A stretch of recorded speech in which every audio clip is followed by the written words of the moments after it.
युवकांच्या काळजात उंच स्वप्न पेरणारं नेतृत्व सातारा जिल्हा मध्यवर्ती बँकेचे सन्माननीय उपाध्यक्ष अनिल भाऊ देसाई साहेब, हात वरती, जोरदार टाळी।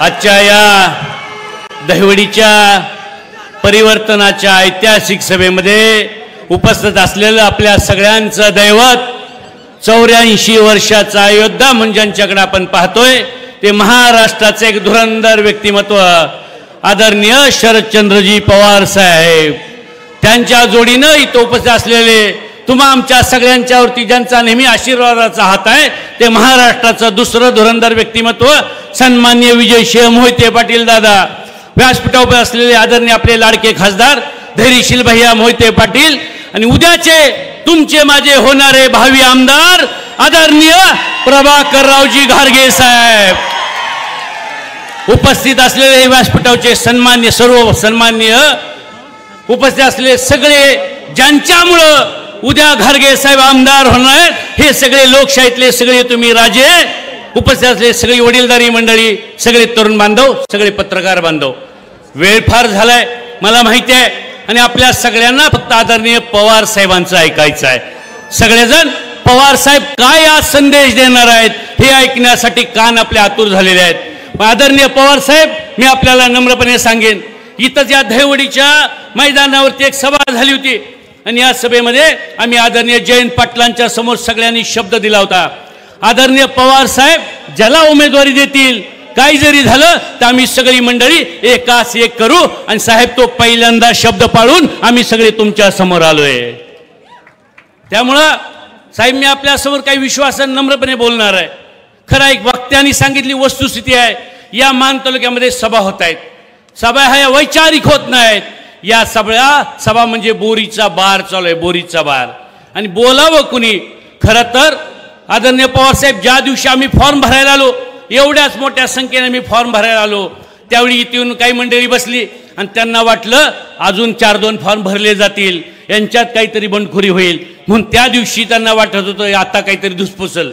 नंतर पुन्हा फॉर्म काढायच्या दिवशी त्यांना वाटत होतं ज्यांनी फॉर्म भरलेत त्यातले काही फॉर्म राहतील आणि पुन्हा यांच्यात काहीतरी धुसफूस होईल, त्यात पण काही झालं नाही। मग आता त्यांच्या लक्षात आलं मानमधली आणि खटाव तालुक्यातली जनता पेटून उठली, जनतेनं आता परिवर्तनाचा नारा हातामध्ये घेतला आहे, आदरणीय शरदचंद्रजी पवार साहेबांच्या मागे उभं राहायची भूमिका घेतली आहे आणि मग त्यांनी सभेच्या नावावरती बोरीचा बार चालू केलाय। ज्या ज्या गावात जाईल तिथं व्यक्तिगत बोलायचं, घारगे साहेबांच्यावरती बोलायचं, आमच्यावरती बोलायचं, व्यक्तिगत शिव्या आणि शापाशिवाय कुठलं कार्यक्रम चालू नाही। खरं तर आता ज्या ज्या सभा होत आहेत त्या सगळ्या सभेमध्ये त्यांना भादव्यातली कुत्री आठवत आहेत, बाकी काय आठवना, कारण ह्यांची संस्कृती ती आहे, ज्यांची जी संस्कृती असते त्याला तेच आठवतं, बाकी त्यांना दुसरं काय आठवत नाही, त्यामुळे त्यांना तेच चालू आहे। पण मी आपल्याला नम्रपणे पवार साहेब सांगेन, आज मानमधली अवस्था अत्यंत चांगली अवस्था आहे। कुकुडवाड गट असेल, मार्डी गट असेल, गोंदावले गट असेल, साहेब आम्ही सगळ्यांनी एक भूमिका घेतली आदरणीय जयंत पाटील साहेबांच्या समोर, खासदारांच्या समोर, पहिल्यांदा आपापला गट आपण व्यवस्थित करायचा, आपापला भाग आपण व्यवस्थित करायचा आणि मग बाकीच्या भागामध्ये सगळ्यांना सांगायचं। हे 3 गट प्लस होण्यासारखे आहेत आणि दहिवडी शहरातली आणि ही सगळी गर्दी बघितल्यावर साहेब आम्हाला माहिती आहे आपण जर काय वाचत असाल तर तुम्ही माणसांचे चेहरे वाचता। 84 वर्षामध्ये किंबहुना राजकारणात त्या तुमच्या 50-60 वर्षामध्ये तुम्ही माणसांचे चेहरे वाचता। आज तुम्ही या मान खटाव तालुक्यातल्या माणसांचा जर चेहरा बघितला तर तुमच्या लक्षात येईल येणाऱ्या 23 तारखेला प्रभाकररावजी घारगे साहेब आमदार झाल्याशिवाय राहत नाहीत। त्यामुळे यांनी काही विषय पेरायला आता सुरुवात केली, मगाशी सांगितलं बाकी ज्या जे वक्ते बोलले त्या विषयावर मी येणार नाही, जातीपातीचं राजकारण पेरायला सुरुवात केली, आता मग हा उमेदवार खटावचा आहे का मानचा आहे याच्यावरती बोलायला सुरुवात केली। पण मी खटाववाशी सगळ्यांना सांगेन, कुणीतरी खटावच्या अस्मितेला ललकारलंय, कुणीतरी सांगितलंय की खटाव तालुक्यामध्ये एक तरी मी तिथून गारग्या साहेबांपेक्षा घेऊन दाखवीन, त्यामुळे खटाववाल्यांना पिटून उठावं लागणार आहे आणि दाखवून द्यावं लागणार आहे की आम्ही सगळी मंडळी स्वाभिमानी मंडळी यावेळी 80-85% मतदान खटावमधनं करणार आहे। आणि मी विश्वासानं आदरणीय पवार साहेबांच्या समोर आपल्याला सांगतोय, काही जरी झालं तरी आम्ही मंडळी मानमधनं घारगे साहेबांना कमी पडून देत नाही। मान तालुक्यातनं घारगे साहेबांना बरोबर आणल्याशिवाय आम्ही सगळी मंडळी एका दिलानं एका विचारानं राहत नाही. जास्त बोलणार नाही मी एवढंच सांगेन, जास्त बोलणार नाही मी एवढंच सांगेन.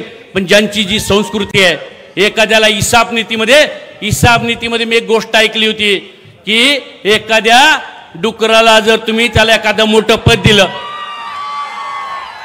एखाद्या डुकराला जर तुम्ही गादीवर बसवलं, त्याला खायला वरण भात दिला, खीर दिली, काही पण केलं, तर पुन्हा त्याचं काम झाल्यावरती डुक्कर हे जाऊन चिखलात लोळल्याशिवाय राहत नाही. बरोबर आहे ना?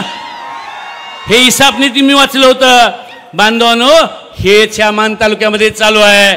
एखाद्याला लोकशाहीमध्ये 15 वर्ष आमदारकी मिळाली, पण आमदारकी मिळाल्यानंतर सुद्धा त्याचे जे गुण आहे ते गुण काही जात नाही.